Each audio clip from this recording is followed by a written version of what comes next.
मान्यवर, अत्यंत प्रसन्नता का विषय है कि आज हम प्राचीन गणित तथा वैदिक गणित का संस्कृतम भारतम के अंतर्गत अध्ययन करने जा रहे हैं। इस क्रम में आज हम छंद शास्त्र में जो गणित के संबंध में बातें आई हैं उनका वर्णन करने चाहेंगे। इसके पहले आप सभी महानुभावों ने यह वर्णन किया था कि छंद शास्त्र में वर्णित जो गणित है उसका निरूपण किया जाए। छंद शास्त्र में वर्णित जो गणित है उसका निरूपण किया जाए। छंद शास्त्र वैसे तो छंद का वर्णन करता है और उसमें वैदिक जो छंद हैं उनका विशेष रूप से वर्णन है और लौकिक छंदों का भी उसमें वर्णन किया गया है, परंतु अंत में छंद के संबंध में कुछ गणित भी बताया गया है।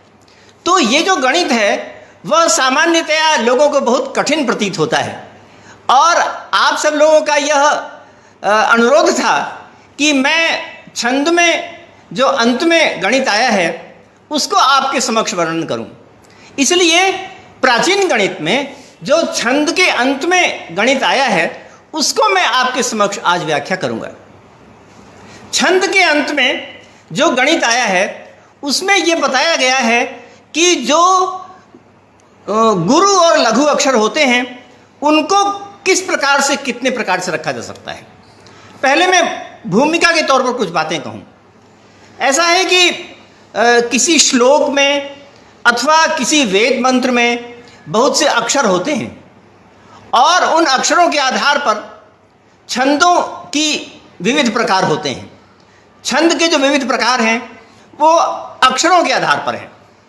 वेदों में अक्षरों की गणना के आधार पर छंद का अलग अलग नाम दिया गया है। जैसे किसी का नाम दिया गया है गायत्री, किसी का अनुष्टुप, किसी का जगती इत्यादि नाम दिया गया है। तो उस छंद में ये जो अलग अलग नाम हैं वो जो छंद में जो अक्षरों की संख्या है उसके आधार पर निर्भर है। जैसे गायत्री के संबंध में हम कहते हैं कि 24 अक्षर वाली गायत्री होनी चाहिए, तो उसमें 24 अक्षर होते हैं इसलिए उसका नाम गायत्री पड़ गया है। और इसके पश्चात जो साहित्य में, जो लौकिक साहित्य में जो छंद आए उसमें अक्षरों की गणना के साथ साथ गुरु लघु का भी भेद देखा जाता है। गुरु लघु का अर्थ ये है कि कोई अक्षर गुरु है और कोई लघु है, उसको भी देखा जाता है। तो उसमें यह भी देखा जाता है कि अगर 3 अक्षर वाले कोई शब्द है तो उसमें पहला अक्षर गुरु है या दूसरा अक्षर लघु है अथवा तीसरा अक्षर पुनः गुरु है। तो इस विभेद से गुरु लघु लघु, गुरु लघु गुरु, लघु गुरु गुरु, इस प्रकार के विभेद से अनेक प्रकार के छंद बन जाते हैं। छंदों की जो अनेक प्रकार के नाम हैं वो इन मात्रा भेद पर भी निर्भर होते हैं। तो इस प्रकार से जो आजकल के छंद हैं वो वर्णिक के साथ साथ मात्रिक भी हैं। वर्ण भी देखा जाता है और मात्राएं भी देखी जाती हैं। अब यहाँ पर जो गणित है उसको मैं आपको बताना चाह रहा हूँ। यहाँ पर जो गणित है वो उसमें यह कहा गया है कि जितने अक्षर होते हैं, अक्षरों की संख्या विविध प्रकार की हो सकती है। जैसे 3 अक्षर हो सकते हैं, चरण में 6 अक्षर हो सकते हैं, किसी पंक्ति में 12 अक्षर हो सकते हैं और पूर्ण छंद में 24 हो सकते हैं ना। जैसे गायत्री है, गायत्री में 24 अक्षर हैं और गायत्री का अगर अर्धांश लें तो 12 अक्षर हैं और गायत्री का अगर चौथाई अंश लें तो उसमें 6 अक्षर होंगे, है ना। 6 अक्षर का चौगुना करेंगे तो 24 बन जाएगा। और एक जो शब्द होगा उस शब्द में कुछ भी हो सकते हैं, 3 भी हो सकते हैं, 4 भी हो सकते हैं, कभी कभी 5 भी हो सकते हैं। इस प्रकार के अक्षर होते हैं। तो विविध प्रकार के अक्षरों में गुरु और लघु को कितने प्रकार से रखा जा सकता है, ये प्रश्न है। विविध प्रकार के अक्षरों वाले चरणों में अथवा विविध प्रकार के अक्षर वाले शब्द में गुरु और लघु को कितनी प्रकार से रखा जा सकता है, ये प्रश्न किया गया है। छंदा शास्त्र के अंत में ये प्रश्न किया गया है कि गुरु लघु वाले विविध प्रकार के चरणों में या विविध प्रकार के संपूर्ण मंत्र में या श्लोक में या शब्द में गुरु और लघु को कितनी प्रकार से रखा जा सकता है। यानी वो जो भी शब्द होगा उसमें दो ही उपभेद हो सकते हैं, या तो कोई गुरु होगा या कोई लघु होगा। और गुरु और लघु के विषय में हम लोग जानते हैं, ह्रस्वम लघु दीर्घम च और संयोगे गुरु। तो बस वही जो पाणिनि ने कहा है वही अपने छंद शास्त्रों में मान्य है। तो या तो कोई अक्षर लघु होता है अथवा गुरु होता है। मात्रा की दृष्टि से छंद में कोई तीसरा उपभेद नहीं होता है, या तो वह लघु होता है या गुरु होता है। लघु और गुरु में से कोई ही होता है, तीसरा कोई उपभेद नहीं होता है छंद की दृष्टि से। छंद की दृष्टि से कोई अक्षर या तो लघु होता है या गुरु होता है। तो अब यहाँ प्रश्न ये है कि जो मान लीजिए 6 अक्षर वाला कोई चरण है, मतलब जो पूरी गायत्री 24 अक्षर वाली है, 24 का चौथाई कितना हुआ, 6 हो गया। तो एक चरण जो होता है वो चौथा होता है। तो एक चरण में 6 अक्षर वाला है। अब इस 6 अक्षर में गुरु और लघु को कितनी प्रकार से रखा जा सकता है, ये प्रश्न है। तो इसके लिए हम पहले छोटा कर लेते हैं, मान लीजिए 3 अक्षर में देख लेते हैं, क्योंकि 3 अक्षर ही सामान्यतया जो लौकिक छंद है उसमें 3 अक्षर देखे जाते हैं। तो 3 अक्षरों में गुरु और लघु को कितने प्रकार से रखा जा सकता है, ये प्रश्न है। तो अब देखिए, अगर केवल एक गुरु को रखा जाए, 3 अक्षर हैं, उन 3 अक्षरों में पहली वाली स्थिति यह है कि 3 अक्षरों में एक अक्षर गुरु रहेगा और दूसरी स्थिति में दूसरा अक्षर गुरु रहेगा और तीसरी स्थिति में तीसरा अक्षर गुरु रहेगा। कितने उपभेद हो गए? 3 उपभेद हो गए। 3 उपभेद हो गए ना। मैं फिर से कहूं, मान लीजिए कोई 3 अक्षर वाला शब्द है, 3 अक्षरों वाला शब्द है, उसमें हमको गुरु को केवल एक एक खाने में बिठाना है ना। तो या तो पहले में अथवा दूसरे में अथवा तीसरे में। तो गुरु को या तो पहले में रख सकते हैं, पहले अक्षर को गुरु कह सकते हैं, ये विभेद पूरा हो गया। या फिर दूसरे में रख सकते हैं, ये विभेद पूरा हो गया। या फिर तीसरे में रख सकते हैं, ये विभेद पूरा हो गया। कहने का मतलब ये कि अगर गुरु एक बार है तो कैसा होगा? पहले अक्षर में गुरु रखेंगे तो क्या स्थिति बनेगी? गुरु लघु लघु, ये एक उपभेद हो गया। उसके बाद दूसरे में क्या रखेंगे? लघु गुरु लघु, ये दूसरा उपभेद हो गया। और तीसरे में क्या रखेंगे? लघु लघु गुरु, ये तीसरा उपभेद हो गया। इन 3 प्रकार के उपभेदों में आपने विशेषता देखी। क्या विशेषता है? कि गुरु एक बार आया है और लघु 2 बार आया है ना। तो ये गणित में प्रश्न पूछा गया कि 3 अक्षर वाले शब्द में अगर एक बार गुरु को रखना हो, एक बार, तो एक बार गुरु को रखने पर कितने प्रकार हो सकते हैं? तो कितने प्रकार हो सकते हैं माने, या तो पहले में हो सकता है, एक प्रकार हो गया, या दूसरे में हो सकता है, दूसरा प्रकार हो गया, या तीसरे में हो सकता है, तीसरा प्रकार हो गया, है ना। तो अगर हम जो 3 चरण वाले हैं उसको हम ABC नाम दे दें, मान लीजिए, है ना। 3 अक्षर वाला कोई शब्द है और 3 अक्षर वाले शब्द में हमको गुरु कितने प्रकार रख सकते हैं ये पढ़ाना है, बताना है। तो यहाँ पर 3 अक्षर वाले शब्द में नंबर 1 है ए में एक बार गुरु रख दिया, पहला भेद खत्म हो गया। दूसरे विभेद में दूसरे में गुरु को रख दिया, दूसरा विभेद पूरा हो गया। और तीसरे में पुनः गुरु को रख दिया तो तीसरा विभेद पूरा हो गया। कहने का मतलब यह हुआ कि 3 अक्षर वाले शब्द में अगर गुरु को केवल एक बार रखा जाए तो उससे 3 उपभेद बनते हैं। हाँ, लोकेशन जी पूछ रहे हैं लोकेशन जी पूछ रहे हैं, परमुटेशन पढ़ा रहे हैं क्या? परमुटेशन का ही एक उपभेद है कॉम्बिनेशन। हम संचय को पढ़ा रहे हैं। मॉडर्न मैथमेटिक्स में परम्यूटेशन और कॉम्बिनेशन 2 पढ़ाए जाते हैं। परम्यूटेशन को क्रमचय कहते हैं और कॉम्बिनेशन को संचय कहते हैं। तो हम यहाँ पर संचय को पढ़ाने जा रहे हैं।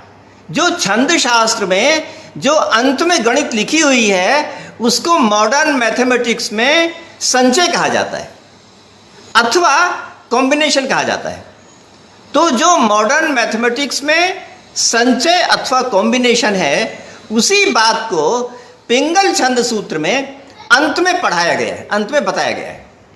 तो पिंगल छंद सूत्र में इस संचय का वर्णन कैसे किया गया है इसको मैं आपको कहने जा रहा हूं। तो इसमें मैंने यह कहा कि मान लीजिए 3 अक्षरों वाला कोई शब्द है और 3 अक्षरों वाले शब्द में हमको गुरु लघु को बिठाना है। हाँ, अरुण अर्जुन लिख लिया। वाह, अरुण अर्जुन ने बहुत अच्छा लिखा। जैसे मैंने बताया वैसा उन्होंने लिख लिया।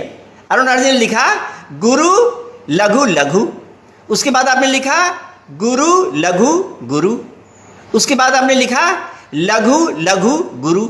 ये 3 प्रकार के उपभेद हो सकते हैं, चौथा उपभेद नहीं हो सकता।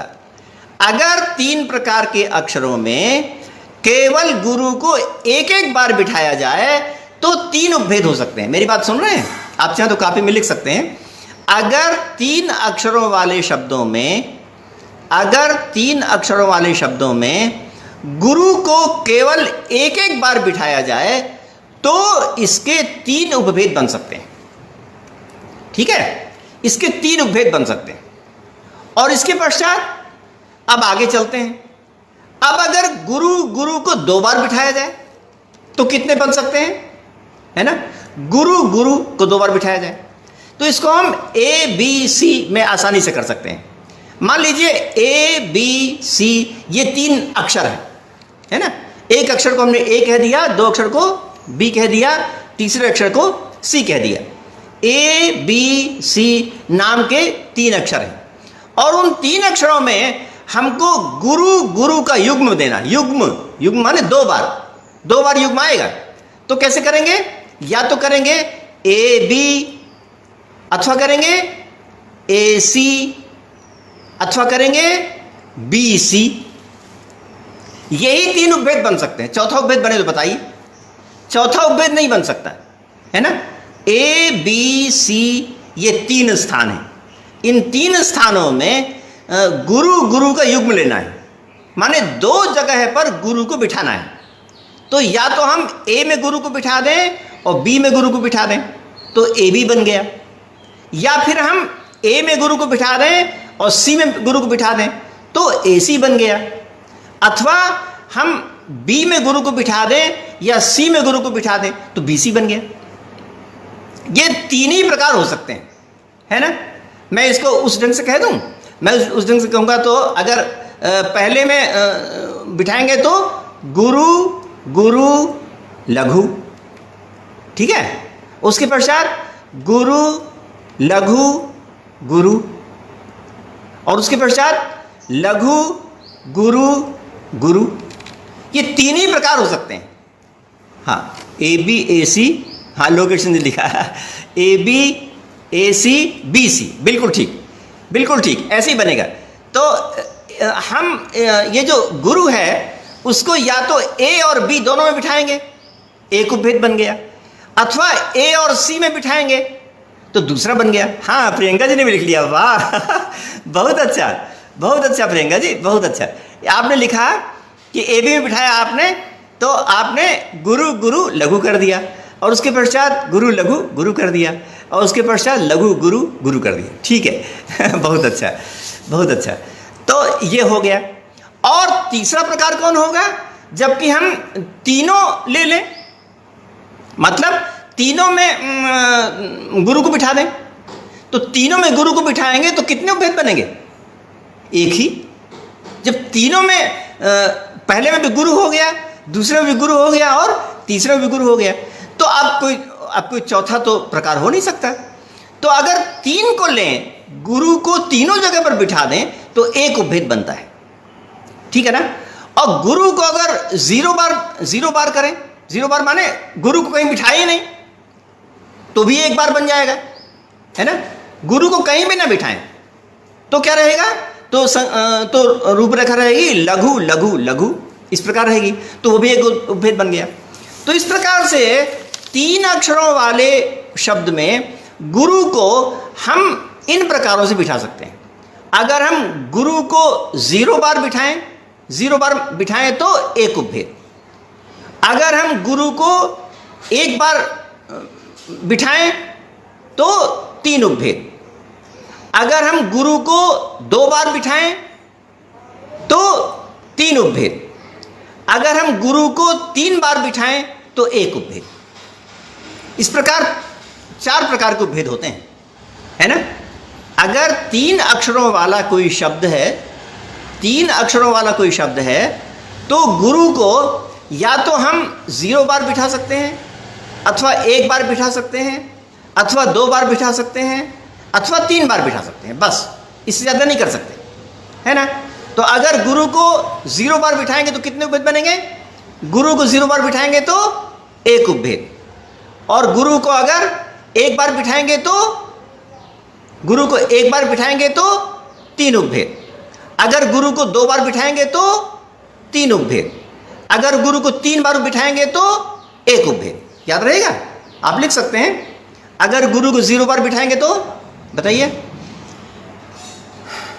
अगर गुरु को 0 बार बिठाएंगे तो 1 उपभेद। अगर गुरु को 1 बार बिठाएंगे तो 3 उपभेद। अगर गुरु को 2 बार बिठाएंगे तो 3 उपभेद। अगर गुरु को 3 बार बिठाएंगे तो 1 उपभेद, है ना।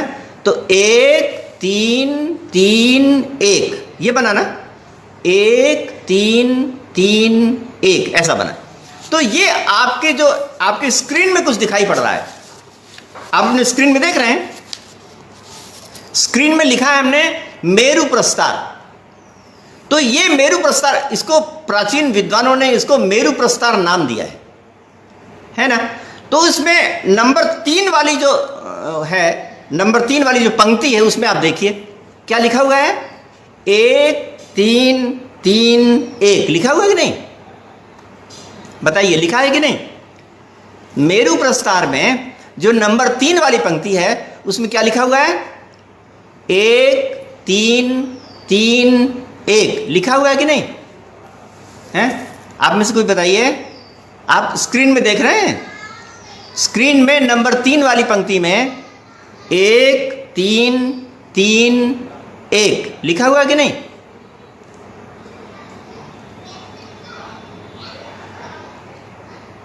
आप में ने अभी किसी ने भी लिखा नहीं है। आप स्क्रीन में देख रहे हैं, स्क्रीन में लिखा है कि नहीं? 1 3, हाँ, विश्वभूषण मिश्रा जी ने कह दिया 1 3 3 1 लिखा हुआ। बहुत अच्छा, बहुत अच्छा विश्वभूषण मिश्रा जी, बहुत धन्यवाद। 1 3 3 1 को थोड़ा अलग करके लिखिएगा। 1 को लिखिएगा, उसके बाद फिर छोड़ दीजिएगा, फिर 3 को, फिर 3 को, फिर 1 कैसे लिखिए।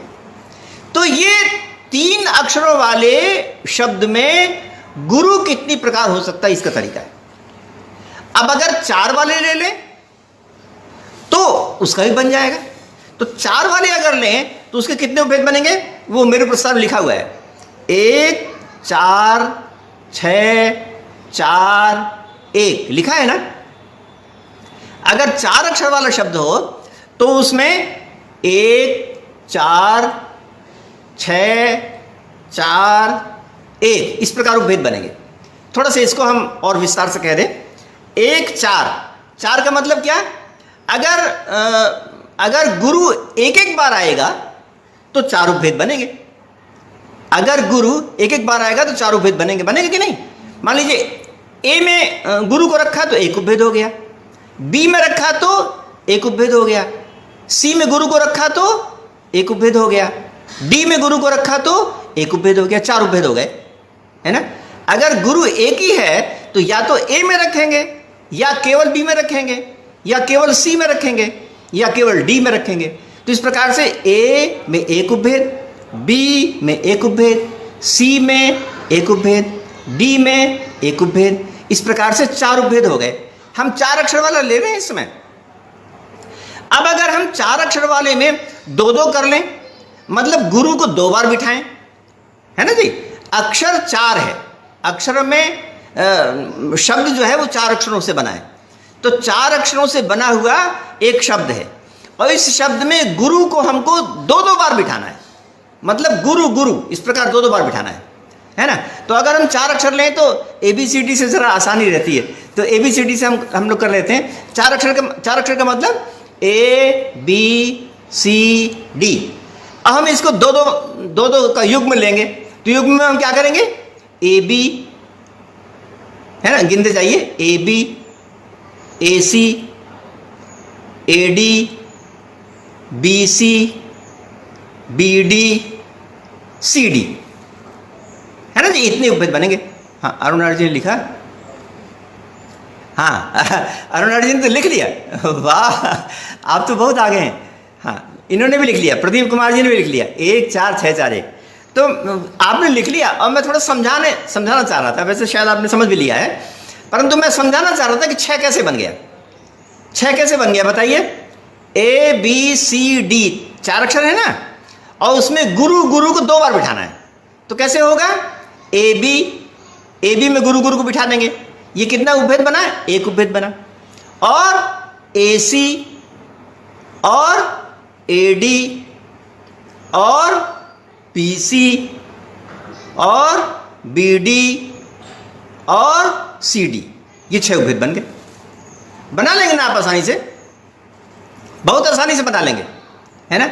अगर A से शुरू करेंगे तो पहले B में रखेंगे, फिर उसको B को छोड़ करके C में आ जाइए, C को छोड़ कर D में आ जाइए, है ना। तो AB AC AD BC BD और CD, हाँ ये विश्वभूषण मिश्रा जी ने लिख लिया। अरे वाह प्रियंका वैदिक जी ने भी लिख लिया भाई, बहुत अच्छा बहुत अच्छा, कितना धन्यवाद है आपको। AB AC AD BC BD CD, बहुत अच्छा। तो ये 6 उपभेद बन जाते हैं, है ना। तो अब मुझे ज़्यादा इसको पढ़ाने की ज़रूरत नहीं है, अब आप इसको जान गए। तो इसी को हमने मेरु प्रस्तार में 1 4 6 4 1 ऐसा लिखा हुआ है, ठीक है। अब आप इसी प्रकार से कर लीजिएगा, और जो संख्या है वो हमने इसमें लिख दी है। अगर 5 से करेंगे तो आपके मेरु प्रस्तार में लिखा हुआ है 1 5 10 10 5 1 ऐसा बनता है, ये आप बना लीजिएगा। और अगर 6 अक्षरों वाला हो, अगर 6 अक्षरों वाला चरण हो, तो आपके मेरु प्रस्तार में लिखा हुआ है, स्क्रीन पर लिखा हुआ है 1 6 15 20 15 6 1 ऐसा लिखा हुआ है ना। तो इस तरह से आप बना सकते हैं। तो इसी को बोला जाता है मेरु प्रस्तार, है ना। आजकल के मॉडर्न मैथमेटिक्स में जो प्रश्न होता है वो थोड़ा और रोचक बना दिया गया है। और आजकल के मैथमेटिक्स में जो प्रश्न पूछते हैं वो गुरु लोगों को थोड़ी पूछते हैं, गुरु लोगों तो पुराना है। आजकल के मैथमेटिक्स में प्रश्न पूछते हैं कि मान लीजिए 1 हफ्ता है, 1 हफ्ते में 7 दिन होते हैं, सोम मंगल बुध से शुरू करें तो 7 दिन होते हैं। तो 7 दिन में हमको धूप और बदली को कितनी तरह से रख सकते हैं, है ना। मतलब एक ही बात को आजकल के गणित में कुछ आजकल के ढंग से, रोचक ढंग से पूछ लिया गया है।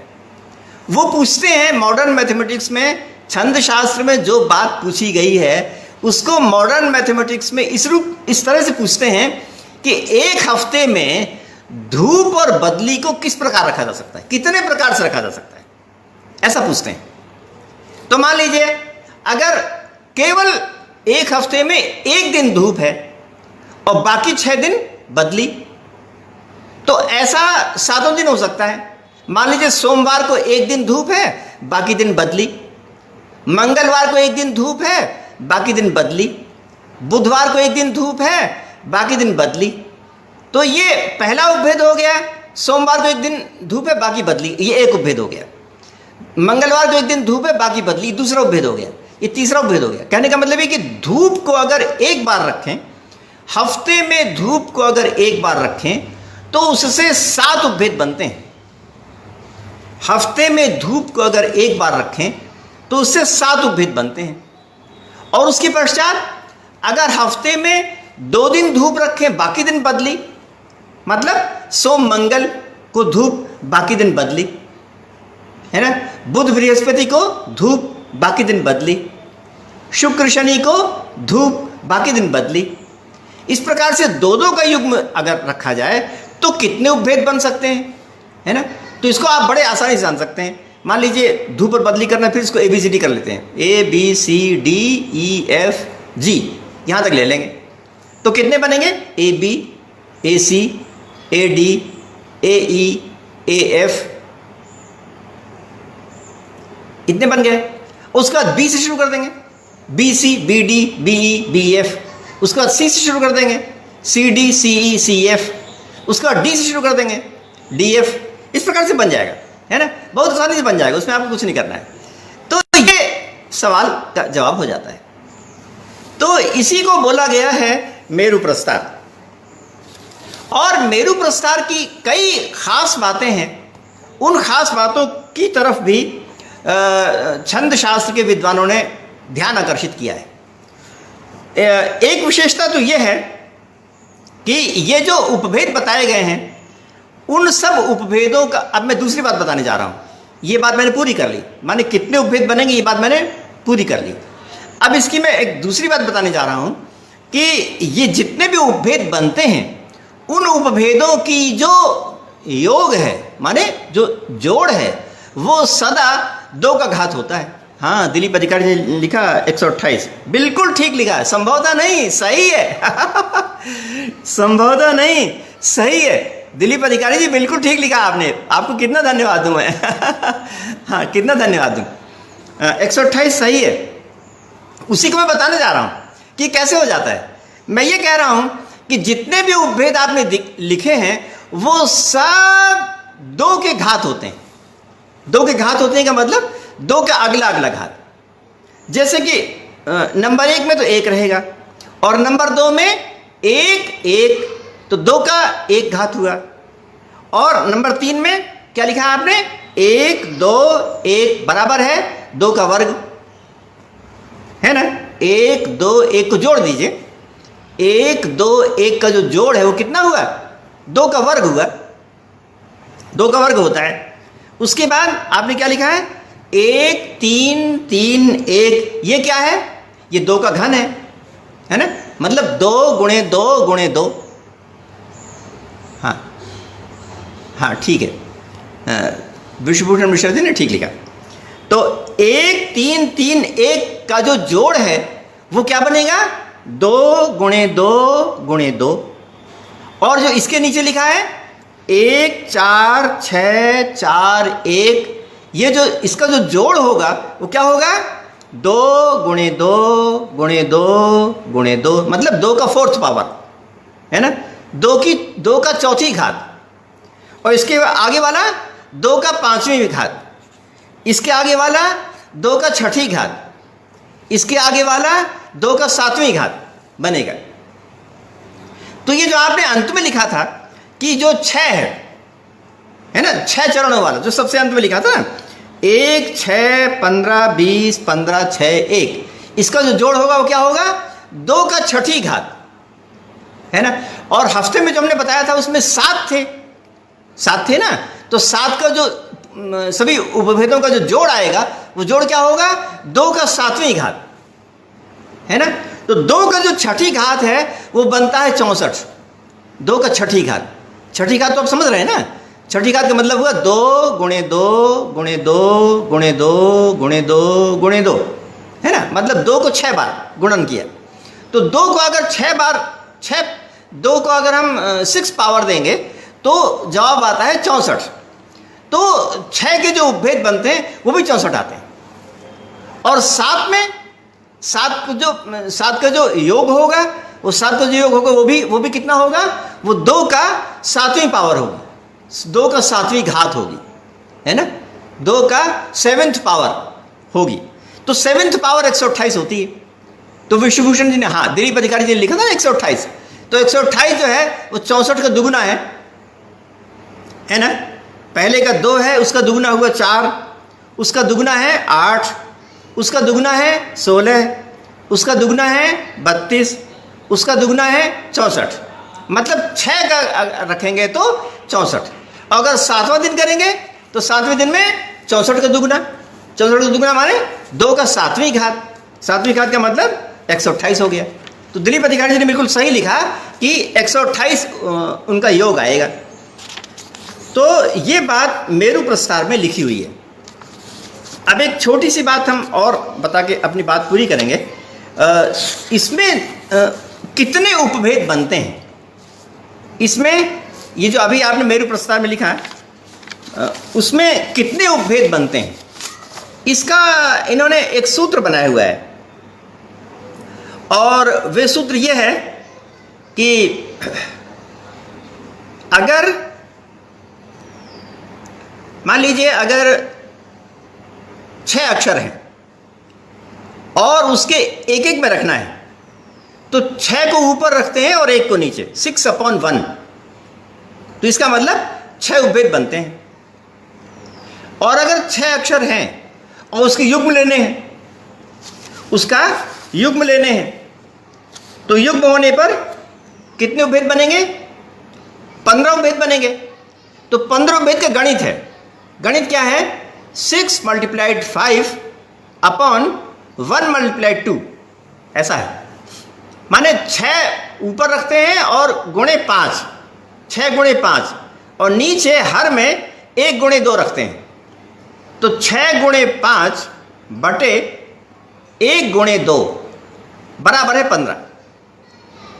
मैं इसको फिर से अपनी बात कहूं, देखिए सबसे अंत में मेरे प्रस्ताव में क्या लिखा हुआ है? लिखा है 1, 6, 15, 20, 15, 6, 1, ये लिखा है ना? लिखा है 1, 6, 15, 20, 15, 6, 1, ये लिखा हुआ है। तो मैं ये बताने जा रहा हूं कि 1 के बाद जो 6 है और जो 15 है, ये कितने उपभेद बने, इसको प्राप्त करने का एक नियम है, इसको प्राप्त करने का एक सूत्र है। तो मान लीजिए 15 है, तो 15 को कैसे प्राप्त करते हैं? 15 में 6 से शुरू करते हैं और 2 तक चलते हैं, मतलब 6 × 5, और अपॉन 1 से चलते हैं, 1 × 2, तो 15 गुणे नहीं 30 × 2, 30 × 2 का मतलब 15 हो जाता है। तो इस प्रकार से इस विधि से सिद्ध हो जाता है कि इसके 15 उपभेद बनेंगे। इसी प्रकार से आगे चलते हैं, आगे 20 उपभेद हैं। तो 20 उपभेद में क्या करेंगे? 6 × 5 × 4 है ना, यहां तक लेंगे। अगर 3 खाने हैं तो करेंगे 6 × 5 × 4 अपॉन 1 × 2 × 3 ऐसा करेंगे। यानी उल्टे क्रम से लेंगे और 3 तक रखना है, तो 6 × 5 × 4, और नीचे हर में 1 से शुरू करते हैं, 1 × 2 × 3। तो 6 × 5 × 4 कितना हो गया? कितना हो गया? 80। और अपॉन 1 × 2 × 3 कितना हो गया? 6 हो गया। तो 80 और 6, तो इसका मतलब 20 हो गया। तो ये 20 आ गया। हाँ, अरुणार्जुन ने लिख लिया, ठीक है। तो इस प्रकार से 20 आ गया। तो ये वाला जो सूत्र है उससे पता चल जाता है कि कितने होते हैं, कितने इसमें गिनती होती है। तो ये संचय का सूत्र है और कॉम्बिनेशन में यही पढ़ाया जाता है। और इसकी जो आगे और भी विशेषताएं कुछ छंद सूत्र में लिखी हैं, और छंद सूत्र में जो विशेषताएं लिखी हैं उससे मॉडर्न मैथमेटिक्स में भी वो बात कही गई है। तो और कुछ बातें भी कही गई हैं। तो उन छंद सूत्र की जो और बातें हैं, बड़ी रोचक बातें हैं जो कि आगे इसी से पता चलती हैं। तो उन बातों को फिर हम अन्य वर्णन करेंगे। मैं एक बात स्पष्ट कर दूं, छंद सूत्र बना था ईसा पूर्व 2री शताब्दी में, मतलब आज से कम 2200 वर्ष पहले बना था वो। और ब्लाइज पास्कल नाम के एक विद्वान हुए, ब्लाइज पास्कल, मुश्किल से 5 शताब्दी पहले विद्वान हुए। तो उन्होंने एक त्रिभुज बनाया और उस त्रिभुज को कहते हैं पास्कल ट्रायंगल, पास्कल ट्रायंगल कहते हैं उसको। तो जो पास्कल ट्रायंगल है, माने ब्लाइज पास्कल का जो त्रिभुज है, वो ठीक इसी प्रकार से है जैसा कि मेरु प्रस्तार में बनाया गया है।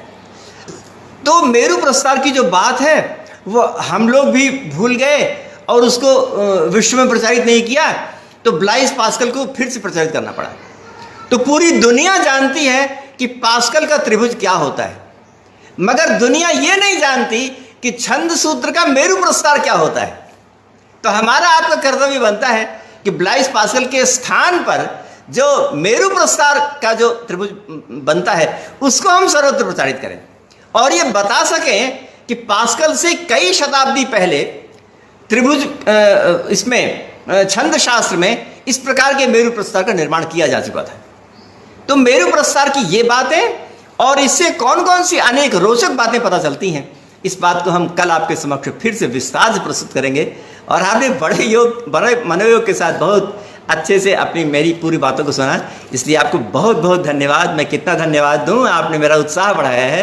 तो आपने मेरा उत्साह बढ़ाया और आपने मुझे संबल प्रदान किया, इसलिए आपको बहुत बहुत धन्यवाद।